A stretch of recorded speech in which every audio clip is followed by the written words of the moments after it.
स्वागत है आप सभी का हमारे चैनल पर। पिछली वीडियो में हमने गवर्नर जनरल एवं वायसराय के क्वेश्चंस किए थे। आज की इस वीडियो में हम इस चैप्टर के लास्ट क्वेश्चंस को डिस्कस करेंगे। 100 से ऊपर क्वेश्चन हम इसमें ऑलरेडी कर चुके हैं, कुछ और बचे हुए क्वेश्चंस हैं, उनको हम यहाँ पर पूरा करेंगे और आपका गवर्नर जनरल और वायसराय वाला चैप्टर पूरा हो जाएगा। ये आपका एक बड़ा चैप्टर था। तो आइए शुरुआत करते हैं पहले प्रश्न के साथ। मुझे विश्वास है कि कांग्रेस अपने विनाश की तरफ जा रही है और मेरी यह बड़ी इच्छा भारत में रहते होगी कि इसके शांति प्रिय निधन के लिए इसका सहायक बनूं। यह किसने लिखा? ऑप्शन है आपके पास A Lord Lytton, B Lord Dufferin, C Lord Curzon या फिर ऑप्शन डी लॉर्ड मिंटो और ऑप्शन ई दिया गया है उपयुक्त में से कोई नहीं या फिर उपयुक्त में से एक से अधिक। इसका सही उत्तर है option number C Lord Curzon. Lord Curzon जो था उसका यह कहना था कि जो कांग्रेस है उसकी यह इच्छा है कि वह कांग्रेस अपने विनाश की तरफ बढ़ रही है, क्योंकि कांग्रेस में जो है हम पढ़ते हैं कि जब थोड़ा समय होता है उसके बाद कांग्रेस में मॉडरेट और एक्सट्रीमिस्ट यानी कि नरमपंथी और कट्टरपंथी जो होते हैं उनके बीच में तनाव धीरे धीरे बढ़ता जाता है और उस तनाव के कारण जो है कांग्रेस की स्थिति भारत में थोड़ी थोड़ी कमज़ोर होने भी लगती है। जब स्थिति कमज़ोर होने लगती है तब लॉर्ड कर्जन कहता है कि मैं यह चाहता हूं कि मेरे भारत में रहते हुए मैं इसके एक शांति प्रिय निधन के लिए सहायक बनूं कांग्रेस के, तो मैं भी कुछ ऐसा उसमें योगदान दूं जिससे धीरे धीरे करके यह कांग्रेस खत्म हो जाए। यानी कि वह भी एक तरीके से कांग्रेस मुक्त भारत की बात कर रहा था, लेकिन वह भी उसमें कामयाब नहीं हो सका। तो देखिए यहाँ पर यदि हम इसकी चर्चा करें तो देखिए अंग्रेज शासक समझते थे कि नरमपंथियों के नेतृत्व में कांग्रेस काफ़ी कमज़ोर है, जनता में इसकी पैठ नहीं है, अतः इसे ख़त्म किया जा सकता है।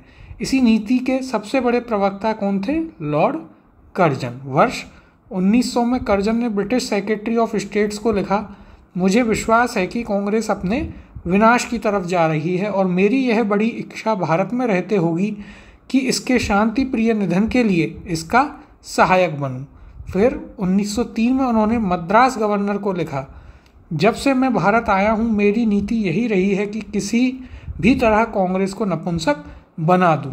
कर्जन ने कांग्रेस अध्यक्ष के नेतृत्व में प्रतिनिधिमंडल से मिलने से इनकार भी कर दिया था। तो यह भी अपने आप में एक बहुत बड़ी बात थी, क्योंकि उससे पहले जब आप देखेंगे तो जब डफरिन था और लोग थे तो उन्होंने बाकायदा कांग्रेस के एक दो बार सेशन में भी गए। जब सेशन हुआ तो कांग्रेस के जो पॉलिटिशियंस थे उनको अपने यहाँ पर बुला कर एक चाय पार्टी भी दी। इस प्रकार की उनकी कांग्रेस के प्रति रुझान रहा था, क्योंकि कांग्रेस में क्या था, प्रारंभ में नरम दल के नेता ज़्यादा थे, जिन्हें आपके नरमपंथी ज़्यादा थे यानी कि मॉडरेट्स, और उनकी क्या पॉलिसी रहती थी पॉलिटिकल, तो उनकी पॉलिसी रहती थी पिटीशन लिखना, उनसे प्रार्थना करना, उनको जो है बहुत ही नरम तरीके से पेश आना किसी चीज़ के बारे में कि सर ऐसा ऐसा है, ऐसे ऐसे सही किया जाए। तो जिसका ज़्यादा प्रभाव जो है अंग्रेज़ों पर होता नहीं था, और जो ये सब चीज़ें होती थी तो इससे किसी भी प्रकार का उनके कामकाज में भी कोई अवरोध पैदा नहीं होता था। लेकिन जो गर्म दल था कांग्रेस का यानी कि एक्सट्रीमिस्ट जो थे उनका तरीका अलग था। वो चाहते थे कि स्ट्राइक्स की जाएं, हड़ताल की जाए, सरकार के कामकाज को बाधित किया जाए। तो इस तरीके से जो है थोड़ा सा रुझान जो अंग्रेज़ थे उनका भी नरम दल की तरफ रहा, क्योंकि उनसे उन्हें कम नुकसान था। लेकिन बाद में यही नरम दल जो है धीरे धीरे आगे बढ़ता है और पूरे एक राष्ट्रीय आंदोलन को खड़ा करता है, जिसमें बहुत महत्वपूर्ण योगदान आपके गर्म दल का भी रहा। दोनों का ही उचित योगदान अपने अपने समय पर रहा है, क्योंकि बिना नरम दल के आप भारत में वही थे सबसे पहले जिन्होंने राष्ट्रीय आंदोलन के लिए एक आधार तैयार किया, लोगों को उसके साथ जोड़ा। फिर गर्म दल के लोग आए, उन्होंने जो थोड़ी बहुत कमियां थी उनको दूर किया। तो इसलिए सभी का उसमें एक अपना अपना योगदान रहा है। तो हमें याद रखना है कि कांग्रेस के विनाश के लिए कौन चाहता था, तो वह चाहता था लॉर्ड कर्जन। अगला प्रश्न है, इनमें से किस गवर्नर जनरल ने सबसे पहले पृथक निर्वाचन मंडल की व्यवस्था मुसलमानों को जीतने व उन्हें कांग्रेस के विरुद्ध करने के लिए इस्तेमाल की? ऑप्शन है आपके पास A Lord Curzon, B Lord Dufferin, C Lord Hardinge और ऑप्शन डी दिया गया है लॉर्ड मिंटो। इसका सही उत्तर है option number D Lord Minto. यदि हम बात करें तो उस टाइम क्या आया था, तो देखिए 1909 की हम यदि बात करें तो उस टाइम आया था आपका मिंटो मॉर्ले रिफॉर्म। कब आया, तो यह आया आपके 1909 में। लॉर्ड मिंटो क्या था, वह यहाँ का वायसराय था। और मॉर्ले कौन था, तो मॉर्ले जो है वो इंडियन सेक्रेटरी टू इंडिया यानी कि भारत सचिव था। उन दोनों ने मॉर्ले मिंटो रिफॉर्म्स बनाए 1909 में, जिसमें पहली बार मुसलमानों को क्या दिया गया, पृथक निर्वाचन क्षेत्र दिया गया, यानी कि सेपरेट इलेक्टोरेट्स पहली बार दिए गए। और यहीं से जो है टू नेशन थ्योरी स्टार्ट हो गई। उसके बीज जो है टू नेशन थ्योरी के वे यहीं से पड़े। और इस पर जो है बाकायदा मॉर्ले जो था उसका ये कहना था कि हम एक ड्रैगन के दांतों में जहर लगा रहे हैं जो कि हमारे लिए बहुत आगे चलकर बहुत जहरीला साबित होगा, लेकिन फिलहाल की परिस्थितियों के लिए ये जहर देना भी बहुत ज़रूरी है, ये जहर घोलना भी बहुत ज़रूरी है। तो ये इन जो है इसके पीछे उनकी सोच थी कि मुसलमानों को हिंदुओं से कैसे अलग किया जाए, मुस्लिम लीग को कैसे बढ़ावा दिया जाए। यदि आप देखेंगे जब से मुस्लिम लीग का गठन होता है उसके बाद से लगातार अंग्रेज मुस्लिम लीग को ज़्यादा वेटेज दे रहे थे। उसका कारण यही था। और उसके कारण क्या हुआ, धीरे धीरे अलगाववाद हुआ और धीरे धीरे two nation theory, Hindustan Pakistan की जो थ्योरी थी वो और मजबूत होते गई। तो ये जो पार्टीशन हुआ भारत और पाकिस्तान का, ये एक दिन में नहीं हुआ, ये एक बहुत लंबी और ग्रेजुअल धीरे धीरे चलने वाली प्रोसेस के थ्रू हुआ। अब देखिए यहाँ पर भी हम बात कर लेते हैं 1909 के मिंटो मॉर्ले रिफॉर्म की। तो देखिए यह क्या कहता है, यह कह रहा है कि नवंबर 1905 में लॉर्ड कर्जन के स्थान पर लॉर्ड मिंटो को भारत का वायसराय नियुक्त किया गया तथा जॉन मॉर्ले को क्या बनाया गया, तो जॉन मॉर्ले को बनाया गया सचिव नियुक्त किया गया। इनके द्वारा किए गए सुधारों को मॉर्ले मिंटो सुधार यानी कि मॉर्ले मिंटो रिफॉर्म्स कहते हैं, जो कि आपके कब आए, जो कि आए आपके 1909 में।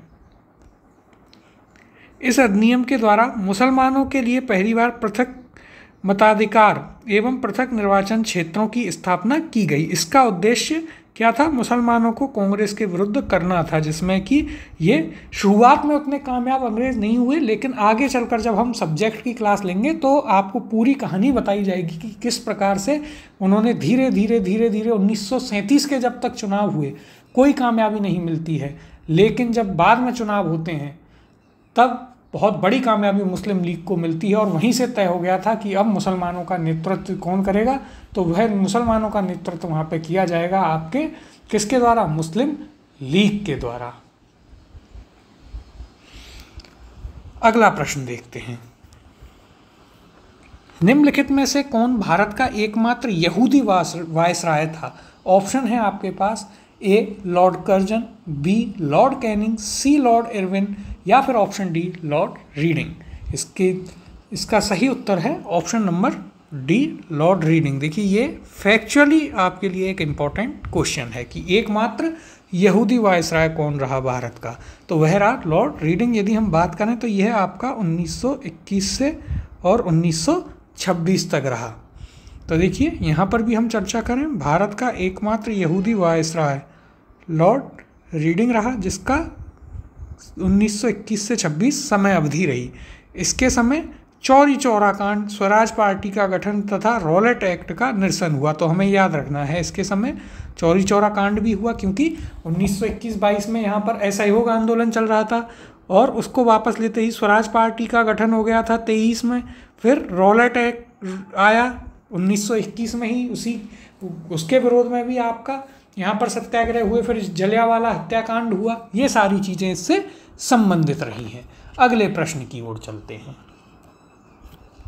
निम्नलिखित युग्मों में से कौन सा एक सही सुमेलित नहीं है। और देखिए यह आपका यूपीएससी प्री में पूछा गया क्वेश्चन है। तो देखिए ए दिया गया है Pitt's India act, Warren Hastings, B doctrine of lapse, Dalhousie, C vernacular press act, Curzon, D Ilbert bill, Ripon. तो हमें बताना है कौन सा सही सुमेलित नहीं है। तो यहाँ पर आपका option number C vernacular press act Lord Curzon के समय नहीं आया था। तो यह जो है आपका क्या है, यह आपका सही सुमेलित नहीं है। यदि हम बात करें वर्नाक्युलर प्रेस एक्ट की कि यह क्या था, तो देखिए ये एक प्रेस एक्ट था जिसमें कहा गया था कि जो अखबार हैं या आपके मैगजीन्स हैं, ये सभी चीज़ें वर्नाक्यूलर लैंग्वेजेस यानी कि संस्कृत, उर्दू, इनमें नहीं छपेंगी। और इसके अलावा यदि हम बात करें तो इसे लॉर्ड लिट्टन लेके आया था, इसे कर्जन नहीं, कौन किसके द्वारा लाया गया था, तो यह लाया गया था लॉर्ड लिट्टन के द्वारा। तो यह भी आपको याद रखना है। फिर इसमें और क्या क्या चीज़ें शामिल की गई, तो इसमें शामिल किया गया कि यदि आप कुछ भी ऐसा छापते हैं जिसके लिए जो कि सरकार के अगेंस्ट होगा तो आपको गिरफ्तार किया जाता है। और आपको यदि कुछ अखबार मैगजीन निकालनी है तो उसके लिए आपको जो डीएम होता है, डिस्ट्रिक्ट मजिस्ट्रेट, उसकी परमिशन चाहिए, वह डेली उसको कॉपी पहुंचानी पड़ेगी, वह सेलेक्ट करेगा। एक तरीके से यहाँ पर सेंसर कर दिया गया था सारी जो खबरें थी उनको, सभी खबरों को यहाँ पर सेंसर कर दिया गया था। किसके द्वारा, तो वह आपका जो वर्नाक्यूलर प्रेस एक्ट था उसके द्वारा सभी चीज़ों पर, जो भी अखबार, मैगजीन, ऐसी चीज़ें थी उन पर सेंसरशिप एक प्रकार से लागू कर दी गई थी। अब देखिए यहाँ पर यदि हम चर्चा करें इसकी, तो वर्नाक्यूलर प्रेस एक्ट या भारतीय भाषा समाचार पत्र अधिनियम 1878 कब आया, तो यह भी हमें याद रखना है। यह आता है आपका 1878 यानी कि 1878 में यह एक्ट लाया गया था। फिर इसमें हम यदि आगे बात करें किसके द्वारा, तो लॉर्ड लिट्टन के द्वारा इसे लाया गया था, जैसे कि हमने आपसे चर्चा की थी। अब यदि हम आगे देखें तो देखिए आगे इसमें क्या कहा गया है, इसके काल में यह पारित किया गया। इस अधिनियम को मुंह बंद कराने वाला अधिनियम भी कहते हैं। क्या कहते हैं इसे मुंह बंद कराने वाला अधिनियम भी कहा जाता है। इसके अलावा सरकार अवांछनीय विषयों को प्रकाशित करने के अपराध में संबंध पत्र को चेतावनी दे सकती थी अथवा उससे जमानत ले सकती थी। बहुत ही हैवी फाइन लगाया जाता था, जमानत को जब्त कर सकती थी, और यदि यह अपराध पुनः किया जाता तो सरकार छापाखाने यानी कि जो प्रिंटिंग प्रेस थी उसको भी जब्त कर सकती थी। यानी कि आप किसी भी प्रकार से कोई भी सरकार के विरुद्ध चीज़ नहीं डाल सकते थे। फिर देखिए आर्किंसन पेरी ने इस अधिनियम को विपरीतगामी और असंगत तथा भारत की भावी प्रगति के लिए घातक पग बताया। तो यह भी हमें यहाँ पर याद रखना है। इसके अलावा एस.एन. बनर्जी यानी कि सुरेंद्र नाथ बनर्जी ने इसे आकाश से वज्रपात कहा है। क्या कहा है, आकाश से वज्रपात इसे कहा। किसने, एस.एन. बनर्जी, सुरेंद्र नाथ बनर्जी ने। और इस अधिनियम के अधीन सोम प्रकाश, भारत मिहिर, ढाका प्रकाश, सहचर तथा अन्य अनेक समाचार पत्रों के विरुद्ध मामले दर्ज किए गए। तो यहाँ पर हमें याद रखना है वर्नाक्यूलर प्रेस एक्ट क्या था। तो देखिए इसकी हमने बात करी वर्नाक्यूलर प्रेस एक्ट की, तो यह आपके सबसे पहले कब आया, 1878 में। किसके समय पर आया, तो यह आया आपके लॉर्ड लिट्टन के समय में। फिर हमने आगे बात की कि इसे हम मुंह बंद कराने वाला अधिनियम भी कहते हैं। इसमें क्या होता था कि कोई भी प्रेस जो है यदि सरकार के खिलाफ अखबार में या फिर अपनी मैगजीन में कुछ निकालती है तो पहली चीज़ तो यह कि आप वर्नाक्यूलर लैंग्वेजेस जो प्राकृत भाषा थी उनमें नहीं निकाल सकते थे। यदि आप निकाल भी रहे हैं कुछ तो पहले आपको डीएम के ऑफिस जाके परमिशन लेनी थी, जमानत जब देनी थी वहाँ पर कि आप कुछ गलती नहीं करेंगे। छपने के बाद एक कॉपी डीएम को भेजनी थी कि आपने क्या छापा है। यदि उसे लगा कि आपने गलत छाप दिया है तो वह आपकी प्रिंटिंग प्रेस को सील कर सकता था, आप पर बहुत ही भारी जुर्माना भी लगा सकता था। एस.एन. बनर्जी ने इसे क्या कहा, एस.एन. बनर्जी ने इसे आकाश से वज्रपात कहा, यानी कि स्टोन्स फ्रॉम द स्काई। और अर्स्किन पेरी जो थे उन्होंने इसे भारत अधिनियम को विपरीतगामी और असंगत तथा भारत की वृद्धि या प्रगति के लिए घातक एक स्टेप बताया था। अगला प्रश्न देखते हैं, निम्नलिखित में से कौन सा एक युग्म सम्मिलित नहीं है। ऑप्शन दिए गए हैं, ए ठगी का दामन, William Bentinck, B Ilbert Ripon, C ring fence की नीति, Warren Hastings, D vernacular press act Curzon. तो देखिए यह आपका RAS में पूछा गया प्रश्न है और इसे सीधा सीधा यूपीएससी से उठाया गया है, जो कि यूपीएससी प्री 2004 में पूछा था। वही आपके RPSC ने RAS के एग्जाम में 2016 में पूछा। इसका भी सही उत्तर होगा option number D, vernacular press act Curzon के समय में ना आकर के किसके समय में आया, तो यह आया आपके लॉर्ड लिट्टन के समय में। तो देखिए यहाँ हम इतने सारे प्रश्न कर रहे हैं कि इनसे बाहर आपको कुछ देखने को नहीं मिलेगा। या तो डायरेक्ट इन्हीं से संबंधित होगा या फिर इनके आसपास से ही पूछा जाएगा, तो प्रश्न आपका इन्हीं में से आएगा। इसलिए हमने काफ़ी समय देते हुए इन सभी प्रश्नों को बहुत आराम से किया है। अब अगला प्रश्न देखते हैं।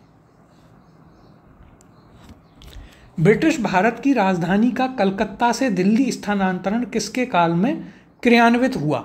ऑप्शन है यहाँ पर A Lord Minto, B Lord Hardinge, C Lord Chelmsford या फिर ऑप्शन डी लॉर्ड रीडिंग। इसका सही उत्तर है option number B Lord Hardinge के समय में जो ब्रिटिश भारत की राजधानी थी कलकत्ता, उसे कलकत्ता से ट्रांसफ़र किया गया आपके दिल्ली में। किसके समय? लॉर्ड हार्डिंग के समय। और लॉर्ड रीडिंग की हमने बात की थी, महत्वपूर्ण फैक्ट था ये, क्या था? ये आपका ओनली यहूदी वायसराय रहा। तो ये पॉइंट हमें यहाँ पर याद रखना है इसके बारे में। अब देखिए, यदि हम चर्चा करें तो होता क्या है, तो यहाँ पर हम बात करते हैं तो 1911 में क्या हुआ कि जो ब्रिटेन का राजा था जॉर्ज फिफ्थ यानी कि जॉर्ज पंचम और उसकी महारानी मैरी, वो दोनों भारत बुलाए गए। भारत में एक दिल्ली में बहुत ही भव्य दिल्ली दरबार का आयोजन किया गया, जिसे दिल्ली दरबार, थर्ड दिल्ली दरबार था, उसके नाम से जाते हैं। इसमें जो राजा था उसने दो घोषणाएं की। पहली घोषणा थी कि बंगाल विभाजन निरस्त किया जाता है, कैंसिल किया जाता है, और दूसरा जो ब्रिटिश इंडिया की राजधानी है वह कलकत्ता से इंडिया ट्रांसफ़र की जाती है। तो देखिए, ये जो था ये कब हुआ, किसके समय में, किसने किया? तो ये किया आपके जॉर्ज फिफ्थ ने। इसने दो बातें कही। एक पहला था आपका डिवीजन ऑफ बंगाल, यानी कि बंगाल विभाजन। बंगाल विभाजन को क्या किया? तो बंगाल विभाजन उसने किया कैंसिल। दूसरी चीज़ क्या हुई? तो देखिए, दूसरी चीज़ हुई कैपिटल, यानी कि राजधानी। भारत की राजधानी कहाँ होगी? भारत की राजधानी होगी दिल्ली। ये दो चीज़ें जो हैं दिल्ली दरबार में कही गई, और यही वह समय था जब बंगाल में बहुत ही भयंकर फेमाइन या अकाल भी चल रहा था। तो देखिए, यहाँ पर भी यदि हम इसकी चर्चा करें तो देखिए, वायसराय लॉर्ड हार्डिंग के समय भारत की राजधानी कलकत्ता से कहाँ? दिल्ली स्थानांतरित की गई। वायसराय लॉर्ड हार्डिंग ने वर्ष 1911 में जॉर्ज पंचम एवं महारानी मैरी को भारत बुलाया तथा दिल्ली में भव्य दरबार का आयोजन किया गया, जिसे दिल्ली दरबार तृतीय, जो कि हमने आपको बताया थर्ड दिल्ली दरबार के नाम से जानते हैं। इस दरबार में क्या हुआ? पहली चीज़, बंगाल विभाजन को रद्द कर दिया गया। तो पहला जो हमने आपको बताया कि डिवीजन ऑफ बंगाल कैंसिल हुआ, और दूसरा राजधानी के स्थानांतरण की घोषणा की गई। तो ये आपके किस में की गई? आपसे अब डायरेक्ट दिल्ली दरबार ना पूछ सकता है कि कौन से दिल्ली दरबार में ऐसा किया गया। ऑप्शन देगा फर्स्ट दिल्ली दरबार, सेकंड दिल्ली दरबार, थर्ड दिल्ली दरबार और फोर्थ दिल्ली दरबार। तो ये किया गया आपके थर्ड दिल्ली दरबार में। फिर इसके साथ में एक और चीज़ यहाँ पर बताते हैं कि जब कैपिटल ट्रांसफ़र हो रही थी, जब राजधानी कलकत्ता से दिल्ली आ रही थी, तो लॉर्ड हार्डिंग वायसराय था 1912 में। उसके स्वागत के लिए चांदनी चौक और पूरी दिल्ली को भव्य रूप से सजाया गया। हाथी पर सवार होकर वायसराय और उनकी वाइफ निकल रहे थे।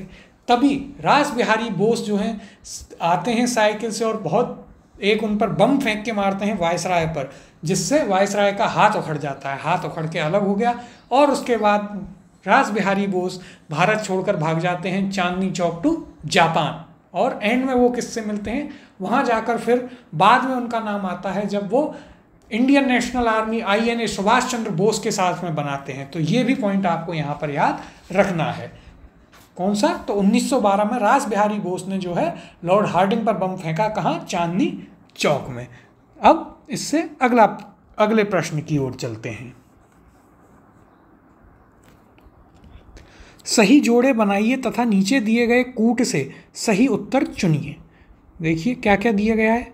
ए चूक का सिद्धांत, हड़प नीति, doctrine of lapse, B Bengal का विभाजन, सी बंगाल में दोहरा शासन, डी सामाजिक सुधार। दूसरी ओर दिए गए हैं कर्जन, क्लाइव, डलहौजी और बेंटिक, और ये हम प्रश्न पहले भी कर चुके हैं। तो अब हमें इन्हें मैच करना है। तो देखिए, हड़प नीति या फिर डॉक्ट्राइन ऑफ लैप्स, ये किसके समय? तो ये लॉर्ड डलहौजी, ये 3 से मैच होगा। फिर यदि हम बात करें तो बंगाल का विभाजन 1905 करजन के समय 1 से मैच होगा। फिर बंगाल में दोहरा शासन, ये किसके समय, तो ये होता है आपके किसके समय, ये हुआ था रॉबर्ट क्लाइव के समय 1765 में, 2 से मैच होगा।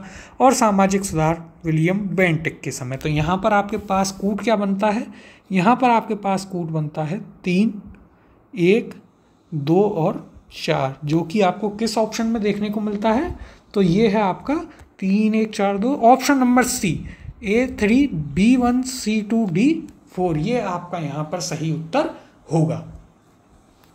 अगला प्रश्न देखते हैं। सूची 1 को सूची 2 से सुमेलित कीजिए और सूचियों के नीचे दिए हुए कूट की सहायता से सही उत्तर का चयन कीजिए। प्रश्न देखने में थोड़ा सा बड़ा है लेकिन आसान है, इसे हम देखते हैं। तो देखिए सूची 1 क्या है, बंगाल में फोर्ट विलियम प्रेसिडेंसी का गवर्नर जनरल रेगुलेटिंग एक्ट 1773 के अधीन।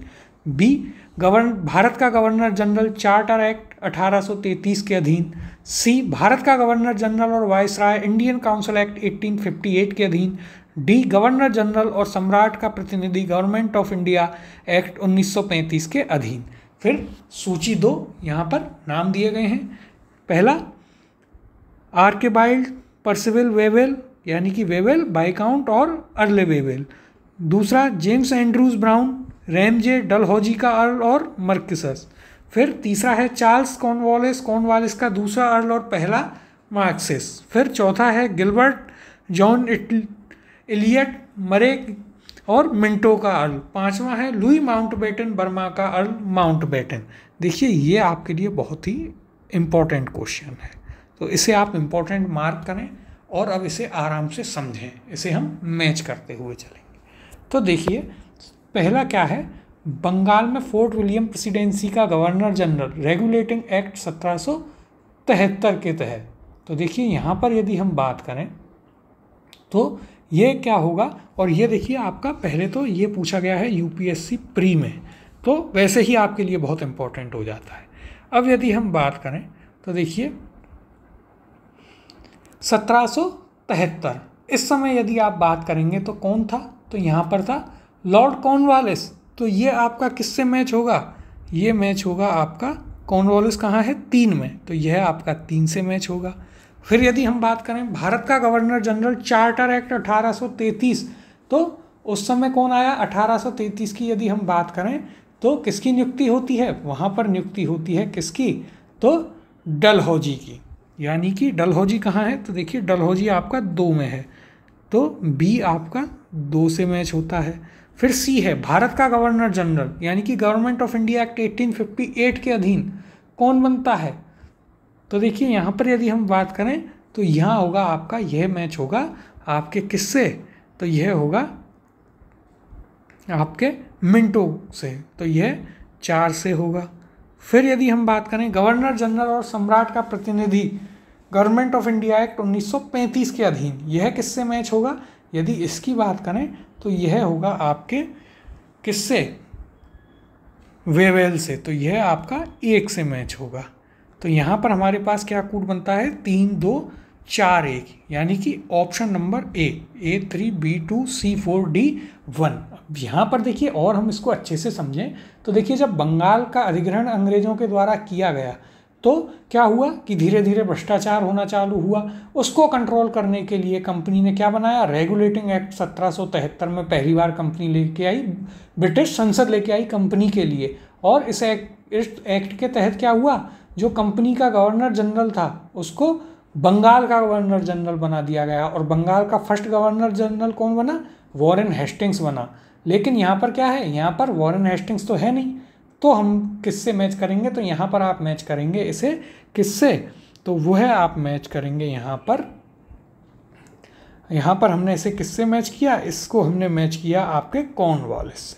फिर 1833 का एक्ट डलहौजी की नियुक्ति हुई थी, 1858 में मिंटो, और 1935 एक्ट वेवेल की नियुक्ति हुई थी, जिन्हें जब हम धीरे धीरे जब हम पढ़ते जाएंगे आपके मॉडर्न हिस्ट्री को सब्जेक्ट में, तब आपको ये चीज़ें वहाँ पर लिंक अच्छे से हो पाएंगी।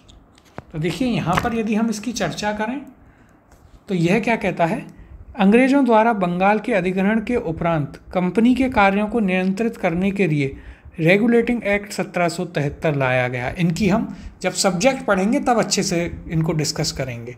ब्रिटिश संसद द्वारा पारित किया गया। इसी एक्ट के तहत कंपनी के गवर्नर को बंगाल का गवर्नर जनरल बना दिया गया।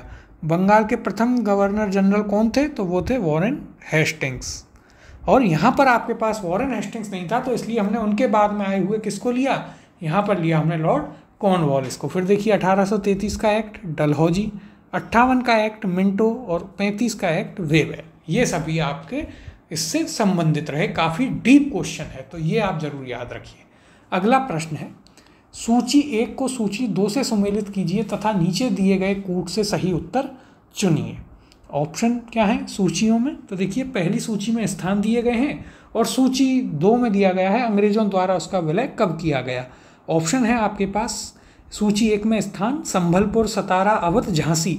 यानी कि यहाँ पर आपको कौन से दिए गए हैं? यहाँ पर दिए गए हैं आपको डॉक्ट्राइन ऑफ लैप्स, यानी कि हड़प नीति के अंतर्गत जो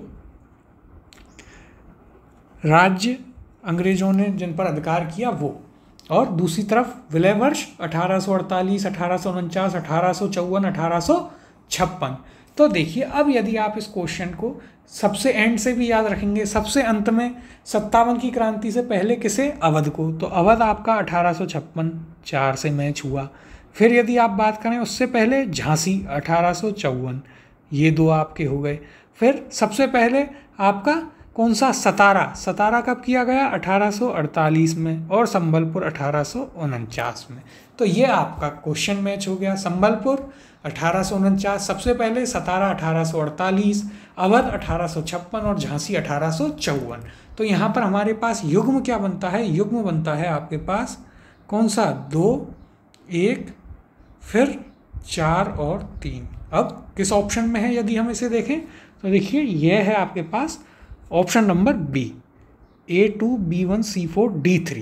तो ये आपका यहाँ पर ऑप्शन नंबर बी इसका सही उत्तर होगा। तो हमें याद रखना है डॉक्ट्राइन ऑफ लैप्स में क्या क्या चीज़ें, राज्य और किस ईयर में, सीक्वेंस वाइज हमें याद रखना है। ये हम पहले भी कई बार इस पर बात कर चुके हैं।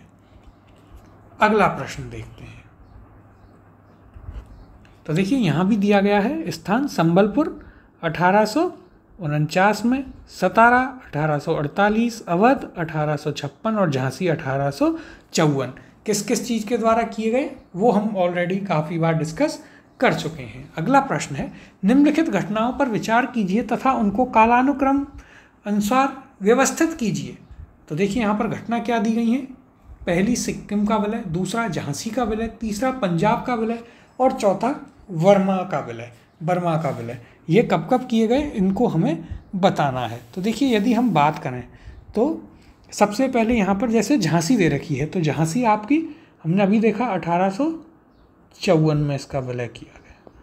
अब सिक्किम का विलय कब किया गया? तो देखिए सिक्किम का विलय हमने पढ़ा था, ये आपका शुरुआत हुई 1850 में।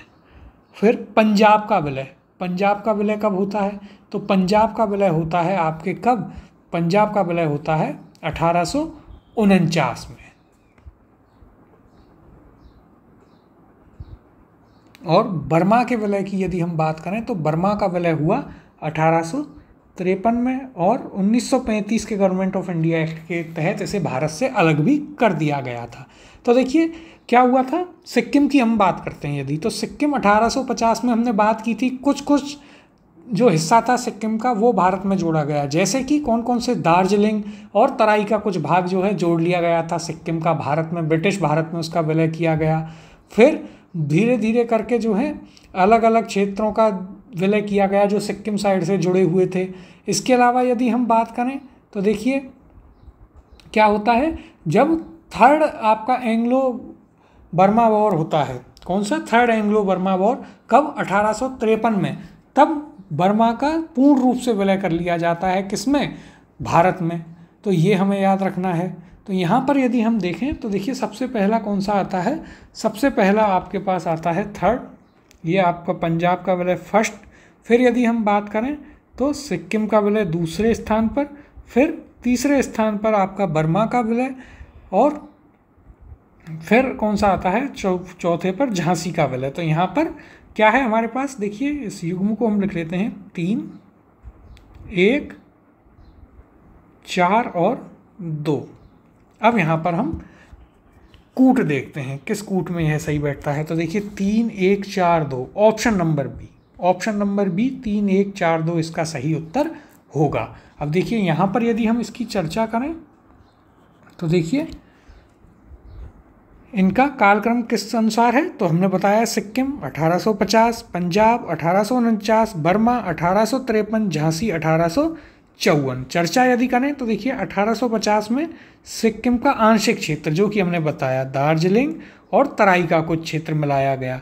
उसी तरह प्रथम आंग्ल बर्मा युद्ध द्वारा 1826 में आसाम, मणिपुर, कछार, अराकन ये प्रांत जोड़े गए। फिर द्वितीय आंग्ल बर्मा युद्ध द्वारा 1853 में पेंगू का विलय हुआ और तृतीय आंग्ल बर्मा युद्ध द्वारा संपूर्ण बर्मा का विलय किया गया, जो कि हमने आपको बताया था। तो हमें याद रखना है बर्मा का विलय कितने भागों में, 3 हिस्सों में हुआ था।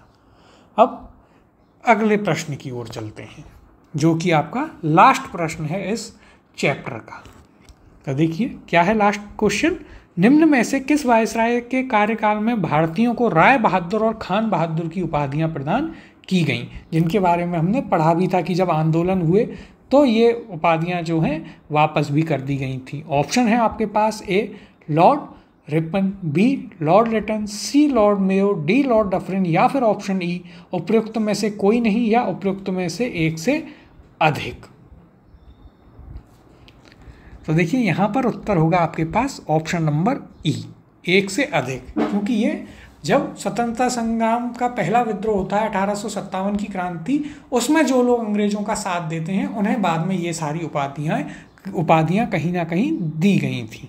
तो देखिए यहाँ पर यदि हम इसकी चर्चा करें तो 1857 के विद्रोह के समय अंग्रेजों की सहायता करने वाले देशी शासकों, जमींदारों आदि को अपना विश्वास पात्र बनाने के लिए उन्हें उपाधियां, खिलत, भूमि अनुदान, ऋण माफी आदि सुविधाएं प्रदान की जाने लगी। इनमें हिंदुओं को दी जाने वाली प्रमुख उपाधि कौन सी थी, राय बहादुर की उपाधि थी, जो कि सेठ जमनालाल बजाज को दी गई थी।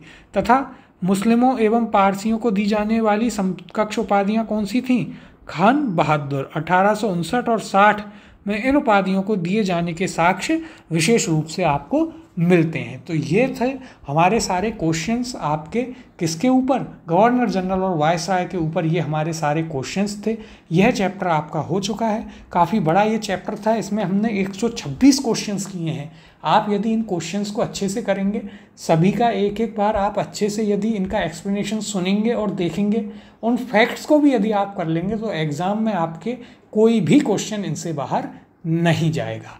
अगली क्लास में हम अपना नया टॉपिक स्टार्ट करेंगे, कौन सा, कि ब्रिटिश शासन का भारतीय अर्थव्यवस्था पर क्या प्रभाव रहा, यानी कि effects of the British colonial rule on the Indian economy. ये हम अगली क्लास में स्टार्ट करेंगे।